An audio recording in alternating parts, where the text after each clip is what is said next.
আসসালামু আলাইকুম ভাই এবং আপুরা। এর আগের ভিডিওগুলোতে আমরা সালোক সংশ্লেষণ শ্বসনের যা যা টপিক পড়ার প্রয়োজন সবগুলা টপিক নিয়ে আলোচনা করেছিলাম। আজকের ক্লাসে আমরা একদম শ্বসনের শেষ টপিকটা অর্থাৎ শ্বসনের যে প্রভাবক সেই অংশটুকু নিয়ে আলোচনা করব। তো এর আগে কিন্তু আমরা সালোক সংশ্লেষণের প্রভাবকটাও পড়েছিলাম। তো সেখানে তোমাদের যদি মনে থাকে সালোক সংশ্লেষণের প্রভাবক এটা দুই ধরনের ছিল। তো শ্বসনের প্রভাবক এটাও কিন্তু দুই ধরনের। একটাকে বলা হচ্ছে বাহ্যিক প্রভাবক, একটা হচ্ছে বাহ্যিক আর একটা হচ্ছে অভ্যন্তরীণ। অভ্যন্তরীণ। তো এই বাহ্যিক প্রভাবক কোনগুলা? বাহ্যিক প্রভাবকগুলা মনে রাখো, তাহলে অভ্যন্তরীণ প্রভাবক বাকিগুলা। তাহলে বাহ্যিক প্রভাবক কি কি এভাবে মনে রাখো, আঁকা পাতা অ, আঁকা পাতা অ। কিন্তু আমরা শ্বসনের সালোক সংশ্লেষণের ক্ষেত্রে কিন্তু এটা পড়েছিলাম, আঁকা আঁকা পাতা অ রাখ, এটা পড়েছিলাম তাই না? তাহলে এখানে এখানে শুধুমাত্র আঁকা পাতা অ, আর এইখানে আমরা পড়েছিলাম আঁকা পাতা অ রাখ। একটা এক্সট্রা, দুইটা এক্সট্রা আছে, রাখ হচ্ছে এক্সট্রা। ঠিক আছে, তাহলে এই আঁকা পাতা অরাক থেকে জাস্ট রাখটা বাদ দাও, বাকিগুলো হচ্ছে বাকিগুলো হচ্ছে বাহ্যিক প্রভাবক শ্বসনের। ঠিক আছে, তাহলে আ মানে হচ্ছে আলো, আমরা জানি আ মানে কি, আ মানে হচ্ছে আলো, কা মানে হচ্ছে কার্বন ডাই অক্সাইড, পা মানে হচ্ছে পানি, তা মানে হচ্ছে তাপমাত্রা, অ মানে অক্সিজেন। ঠিক আছে, তাহলে দেখো বাহ্যিক প্রভাবকগুলো কি কি? তাপমাত্রা। সালোক সংশ্লেষণের তাপমাত্রা কত ছিল? 22 থেকে 35, কিন্তু এখানে তাপমাত্রাটা হচ্ছে 20 থেকে 45। 20 থেকে 45, শ্বসনের ক্ষেত্রে 20 থেকে 45 মনে রাখো। তাহলে 20-এর নিচে 45-এর উপরে শ্বসন হার কমে যায়।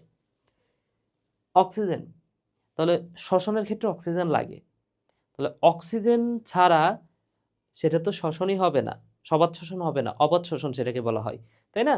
তাহলে অক্সিজেন সবাত শ্বসনের জন্য অবশ্যই দরকার। ঠিক আছে, তাহলে এই কথাটাই মনে রাখো, অক্সিজেনের অভাবে সবাত শ্বসন কোনোভাবে চলে না। পানি, তাহলে পরিমিত পানি সরবরাহ শ্বসন ক্রিয়াকে স্বাভাবিক রাখে, কিন্তু কম বা বেশি পানি সেটা শ্বসন ক্রিয়াকে বাধাগ্রস্ত করে। আলোর আলো কি ভাইয়া?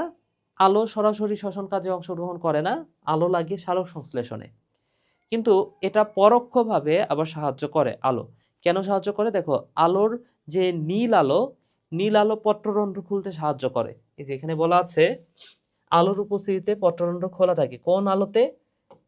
কোন আলোতে খোলা থাকে? নীল আলোতে। এই নীল আলোর কারণে পত্ররন্ধ্র খোলা আছে, তার মানে কি অক্সিজেন, সালোক সংশ্লেষ শ্বসনে তো অক্সিজেন দরকার, তাহলে এই অক্সিজেনটা পাওয়া যাচ্ছে কোথা থেকে? পাওয়া যাচ্ছে বায়ু থেকে, আর বায়ু থেকে অক্সিজেনটা প্রবেশ করে পত্ররন্ধ্রের মাধ্যমে। তাহলে এই অক্সিজেন এবং কার্বন ডাই অক্সাইড ত্যাগ করা সহজ হয়, তাই শ্বসন একটু বাড়ে। ওকে, এরপরে দেখো কার্বন ডাই অক্সাইড।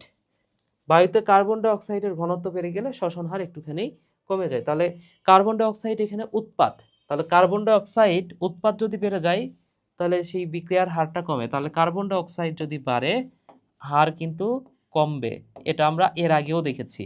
সালোক সংশ্লেষণে অক্সিজেন বাড়লে হার কমে, আর এইখানে কার্বন ডাই অক্সাইড বাড়লে হার কমবে। ঠিক আছে, তাহলে আঁকাপাতা ও আমাদের শেষ। এবার আসো অভ্যন্তরীণ প্রভাবক।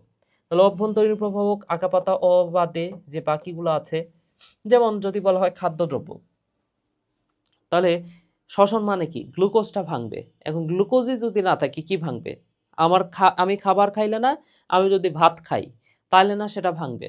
এখন আমি যদি ভাত নাই খাই, কোনো কিছুই যদি নাই খাই তাহলে কি ভাঙবে? তাই না? তো এই হচ্ছে বিষয়। তারপরেও ভাঙার জিনিস আছে, তো ওই বিষয়টা বাদ দাও, ধরে নাও যে খাবার খাচ্ছি না, তাহলে ভাঙবেটা কি? তাহলে শ্বসন প্রক্রিয়ায় খাদ্যদ্রব্য ভেঙে শক্তি, পানি, কার্বন ডাই অক্সাইড নির্গত করে, তাই খাদ্যদ্রব্যের পরিমাণ এবং ধরন শ্বসন হার নিয়ন্ত্রণ করে। আচ্ছা, উৎসেচক। উৎসেচক মানে হচ্ছে এনজাইম, এটা হচ্ছে এনজাইম। তাহলে শ্বসন প্রক্রিয়া অনেক ধরনের এনজাইম অংশগ্রহণ করে, এনজাইমের ঘাটতি শ্বসনের হার কমিয়ে দেয়। ঠিক আছে, এনজাইম কম হলে, এনজাইম যদি কম হয় তাহলে হার কমবে, এই কথাটা মনে রাখো, হার কমে। ঠিক আছে, অজৈব লবণ। কোন কোন লবণ শ্বসন প্রক্রিয়াকে ব্যাহত করলেও কোষের সুষ্ঠু ও স্বাভাবিক কাজের জন্য এবং স্বাভাবিক শ্বসন ক্রিয়া পরিচালনার জন্য অজৈব লবণ দরকার আছে। এবং কোষ মধ্যস্থ পানি।